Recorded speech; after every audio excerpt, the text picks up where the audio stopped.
सभी मीडिया बंधुओं को सदर नमस्कार। आज हमारे बीच में भारत सरकार के मंत्री union state minister of education आदरणीय डॉक्टर सुकांत मजुमदार जी हमारे बीच में पहुँचे हैं अंडमान निकोबार द्वीप समूह में।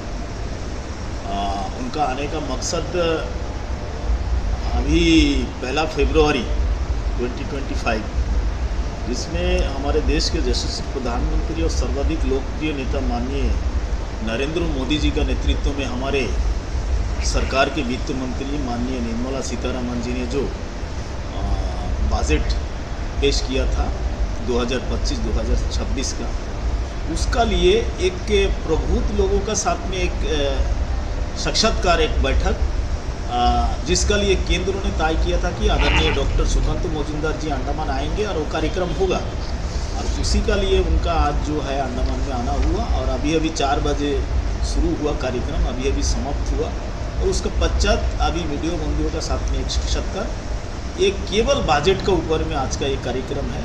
तो मैं आप सभी को फिर से एक बार स्वागत और अभिनंदन करता हूँ। और आदरणीय डॉक्टर सुकांत दादा अभी आपका समक्ष में बजट का विस्तारित रखेंगे। मीडिया के बंधुओं को नमस्कार। आज इस बजट के ऊपर जो प्रेस वार्ता है, इस प्रेस वार्ता में मेरे साथ अंडमान निकोबार द्वीप समूह के प्रदेश अध्यक्ष अजय बैरागी जी उपस्थित है, हमारे एनईसी मेंबर और सीनियर लीडर जोली जी भी उपस्थित है, और प्रमुख कार्यकर्ता बावाली जी, ज्योतिर्मय बावाली जी और बाकी इन तीनों नेता हमारे यहाँ पे उपस्थित है। देखिए, ये जो बजट 1 फरवरी को आदरणीय निर्मला सीतारमण जी ने जो पेश किया मोदी जी की मार्गदर्शन में, बजट बहुत ही बढ़िया बजट है।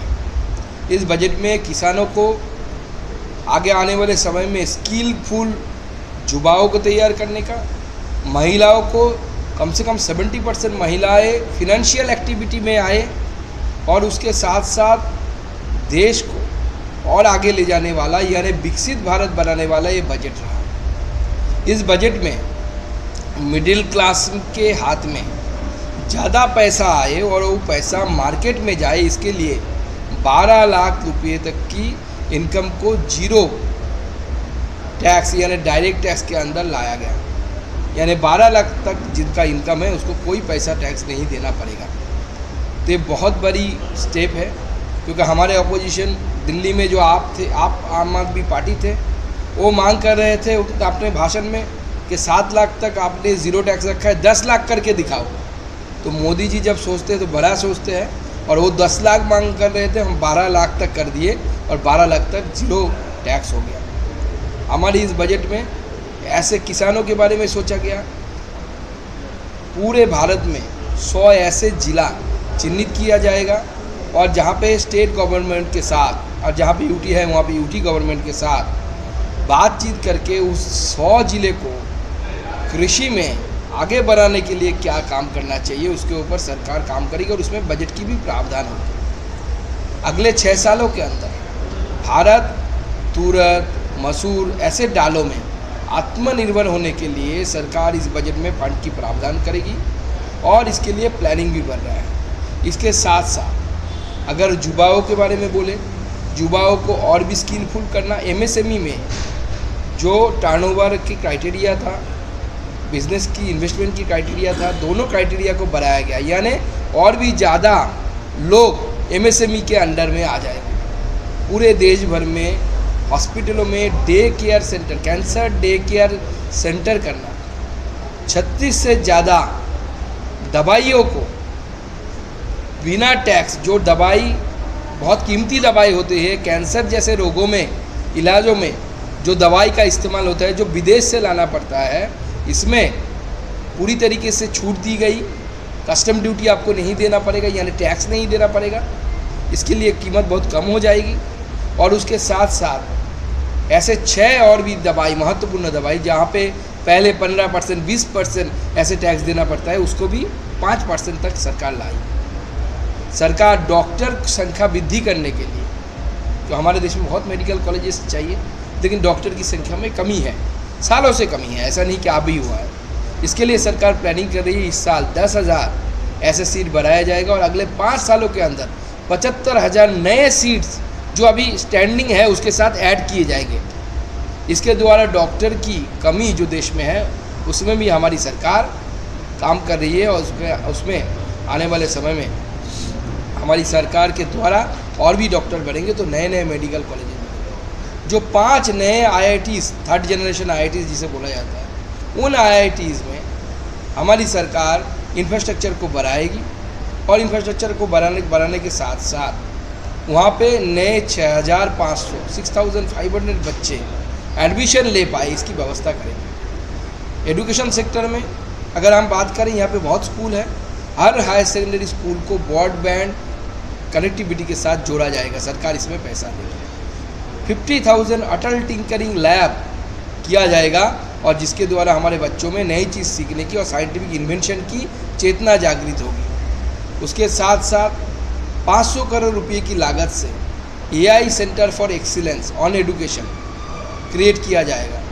इससे पहले एग्रीकल्चर, अर्बन सस्टेनेबल डेवलपमेंट और हेल्थ, इन 3 चीज़ों के ऊपर AI एक्सीलेंस सेंटर की घोषणा हुई थी। चौथा जो AI एक्सीलेंस सेंटर बन रहा है वो एजुकेशन के ऊपर बन रहा है। ये बहुत बड़ा काम है एजुकेशन के लिए। ऐसे बहुत सारी चीज़ें हमारी सरकार इस बजट में हमारी सरकार ने प्रावधान किया। मैं हर चीज़ में नहीं जा रहा हूँ, सिर्फ अंडमान निकोबार के लिए मैं कुछ बातें आपके सामने रखना चाहता हूँ। अंडमान निकोबार में लगभग जो टोटल डिमांड फॉर ग्रांट्स आया है, लगभग 6,200 करोड़ रुपए से भी ज़्यादा डिमांड फॉर ग्रांट्स, यानी सरकार इतनी पैसा अंडमान निकोबार में खर्चा करेगी। फिशरीज सेक्टर के लिए हमारे जो एनुअल बजटरी सपोर्ट है उसमें 2,703 करोड़ रुपया प्रावधान पूरा देश में किया गया है और इसका एक बड़ा हिस्सा अंडमान निकोबार में किया जाएगा, क्योंकि आप जानते हैं फिशरीज़ के लिए exclusive economic zone and high sea जो स्पेशल फोकस अंडमान निकोबार द्वीप समूह को लेकर बजट में पहली बार हमारे वित्त मंत्री जी ने अंडमान निकोबार का नाम लेके बोला है। और इससे पहले कभी हुआ था कि नहीं हमें पता नहीं, लेकिन बजट में पहली बार एक बड़ा प्रावधान किया गया है अंडमान निकोबार के लिए। यहाँ पे टूना क्लस्टर बनाने के लिए, टूना मछली होता है, उस मछली का आप मुझसे जो ज़्यादा जानते होंगे, उस मछली को लेकर जो EEZ यानी जो एक्सक्लूसिव इकोनॉमिक जोन है उसको बनाया जाना और उसके लिए जो यहाँ पे जो पोटेंशियल है टूना फिशरी, टूना मछली की, उसको कल्टीवेशन के लिए हमारी सरकार इसमें बजट में प्रावधान रखा है। किसान क्रेडिट कार्ड के द्वारा यहाँ के किसानों को सुविधा देने के लिए और पूरे देश के किसानों को सुविधा देने के लिए किसान क्रेडिट कार्ड के द्वारा जो ऋण लिया जाता था, यानी जो लोन लिया जाता था, उसको 3 लाख से बढ़ाकर 5 लाख रुपये किया गया है, जिसका लाभ अंडमान के किसानों को भी मिलेगा। अगर मैंने आपका बजट के बारे में बताया, अगर इसको थोड़ा 2-4 चीज़ों में मैं इसको थोड़ा ब्रेकअप करके आपको बताया हूँ, तो अगर देखेंगे कि वाटर सप्लाई एंड सैनिटेशन यानी जल जीवन मिशन और उसके साथ सैनिटेशन में पिछली बजट में लगभग 146 करोड़ 146 करोड़ रुपया प्रावधान किया गया था। इस बार इसको बढ़ा के 172 करोड़ रुपीस का प्रावधान किया गया है। मेडिकल एंड पब्लिक हेल्थ में पिछली बजट में यानी 2024-25 के बजट में 118 करोड़ अंडमान निकोबार के लिए प्रावधान थी। इस बार 133 करोड़ यानी 133 crore rupees has been allotted in the UT of Andaman Nicobar. Education, sports and arts and culture, इसमें भी लगभग 10 करोड़ रुपये की पिछली बजट से बढ़ोतरी हुई है। बढ़ोतरी 10 करोड़ की है, टोटल बजट ज़्यादा है। उसके साथ साथ रोड एंड ब्रिजेस जो कनेक्टिविटी के लिए बहुत ज़रूरी है, उसके लिए भी 159 करोड़ जो पिछले बजट में था यानी 24-25 में था, उसको लगभग 10 करोड़ बढ़ा के 169 करोड़ किया गया है।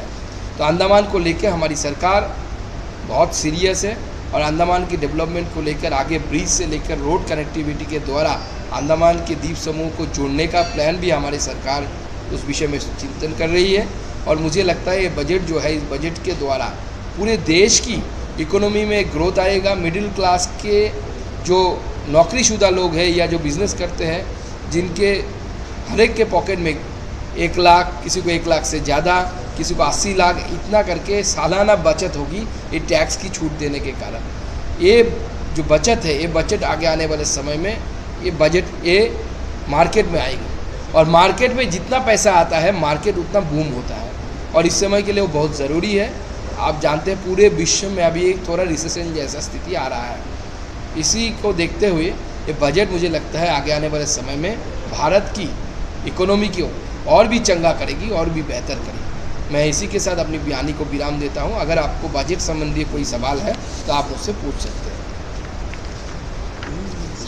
अगर नहीं है तो ख़त्म करेंगे। अटल टिंकरिंग लैब अंडमान का स्कूल्स अटल टिंकरिंग लैब जो है, आपको इंग्लिश में चाहिए या हाँ हिंदी में? तो अटल टिंकरिंग लैब जो है, ये क्या किया जाता है कि स्कूलों में जो आधुनिक टेक्नोलॉजी है, जैसे मोबाइल, कैसे मोबाइल का सर्किट बनता है, कैसे ड्रोन बनते हैं, कैसे रिमोट कंट्रोल के द्वारा एक खिलौना आप उसको कंट्रोल कर सकते हैं, ये ट्रेनिंग दिया जाता है। इसके लिए पूरे देश में अभी स्टेट वाइज एलोकेशन नहीं हुआ, लेकिन पॉपुलेशन वाइज एलोकेशन होगा पूरे देश में। इससे पहले भी अटल टिंकरिंग लैब बना है। 50,000 नए अटल टिंकरिंग लैब बनेगा। तो मुझे लगता है कि अंडमान को भी इसका हिस्सा मिलेगा, और इसके द्वारा अंडमान द्वीप समूहों में, अंडमान निकोबार द्वीप समूहों में जो बच्चे स्कूलों में पढ़ रहे हैं, जहाँ पे अटल टिंकरिंग लैब होगा, तो ये नए टेक्नोलॉजी सीखेंगे, AI सीखेंगे, मोबाइल रिपेयरिंग, मोबाइल का IC कैसे बनाते हैं, ख़राब हो गया तो उसको कैसे ठीक करना है, ड्रोन, टॉयज़ कैसे रिमोट के द्वारा चलाया जाता है, इन सब चीज़ों की हैंड ऑन ट्रेनिंग जिसे बोलते हैं, उनका एक्सपोजर होगा। तो आगे आने वाले समय में हमारे बच्चे जब स्कूल से कॉलेज और उसके ऊपर जाएंगे, तो ऐसे ही स्किलफुल बच्चे जाएंगे, जो आगे आने वाले समय में बहुत ज़रूरी है। इसलिए सरकार ने इस बजट में अटल टिंकरिंग लैब तो दिया ही है, देश के 5 हिस्सों में 5 जो स्किल ट्रेनिंग सेंटर बनेगा करोड़ों रुपये की लागत से, क्योंकि हमारे बच्चों में स्किल की कमी जो है, उस कमी को हमें दूर करना है। जैसे मार्केट में कोई प्रोडक्ट जाता है, तो प्रोडक्ट को कोई कंपनी ऐसे बनाता है कि उसको देख के आदमी के मन में खरीदने की इच्छा हो, कंज्यूमर की खरीदने की इच्छा हो। ऐसे ही ह्यूमन रिसोर्स भी मार्केट के लिए एक प्रोडक्ट है। इसलिए हमारा जो स्टूडेंट्स है, उसको ऐसे हमें बना के, ऐसे तैयार करके, ऐसे पैकेज करके हमें अपने इंस्टीट्यूट से, मतलब वो स्कूल हो सकता है, कॉलेज हो सकता है, वहाँ से निकलना पड़ेगा, जिसको देखते ही मार्केट में जो लोग हैं वो उनको एब्जॉर्ब कर ले, यानी उनको नौकरी मिले। और इसका प्रावधान इस बजट में किया गया है, वो अटल टिंकरिंग लैब के द्वारा या जो स्किल सेंटर के बारे में बात हुआ है उसके द्वारा होगा। और मुझे विश्वास है इसका पूरा लाभ अंडमान के बच्चों को, अंडमान के स्टूडेंट्स को, अंडमान निकोबार द्वीप समूह के स्टूडेंट्स को भी मिलेगा। डिजिटल पुस्तक स्कीम के बारे में देखिए, ये डिजिटल पुस्तक की प्रेस कॉन्फ्रेंस में मैंने ज़्यादा नहीं बोला।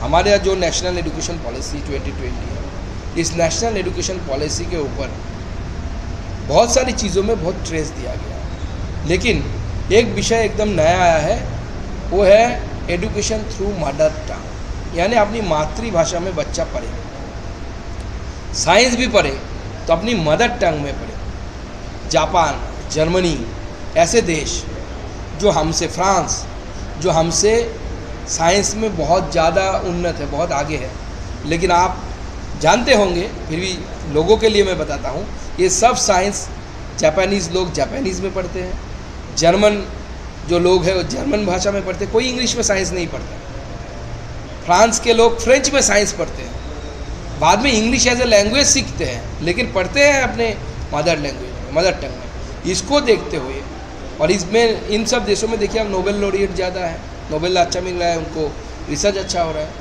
हमारी सरकार ने तय किया है कि मदर टंग के द्वारा सारे पुस्तकों को मदर टंग में उस पुस्तकों का निर्माण कराएंगे। उसके लिए प्रोजेक्ट तैयार किया गया है, और सारी भाषाओं में, तमिल, तेलुगु, बांग्ला, जो भी संविधान स्वीकृत जो 22 लैंग्वेजेस है, सारे लैंग्वेजेस में हम किताबों को ट्रांसफॉर्म करेंगे, जिसके द्वारा इंग्लिश किसी बच्चे के लिए, टैलेंटेड बच्चे के लिए बैरियर ना बन पाएंगे। ये गरीबों के लिए बहुत ज़रूरी है, क्योंकि गरीबों के बच्चे इंग्लिश मीडियम में नहीं पढ़ते हैं। गरीबों के बच्चे सरकारी स्कूल में जाते हैं, अपना कॉलोकियल लैंग्वेज जो लोकल लैंग्वेज है उसके ऊपर पढ़ते हैं। तो स्वाभाविक है उसको इंग्लिश नहीं आता, लेकिन उसको फिजिक्स पढ़ना है तो इंग्लिश का किताब पढ़ के समझना पड़ेगा, बहुत डिफ़िकल्टी होती है। मैंने खुद अपने जीवन में देखा, बहुत सारे लोग, लकीली मुझे इंग्लिश थोड़ा अच्छा आता था, मैं पढ़ लिया, लेकिन हमारे बैच में बहुत सारे लोग थे जो बांग्ला पढ़ के फिर इंग्लिश समझते थे। तो इसको दूर करने के लिए बहुत बड़ा अभियान हमारी सरकार ने लिया है, और इसके द्वारा हम किताबों को इंग्लिश में ट्रांसलेट करेंगे, अपनी मातृभाषा में ट्रांसलेट करेंगे।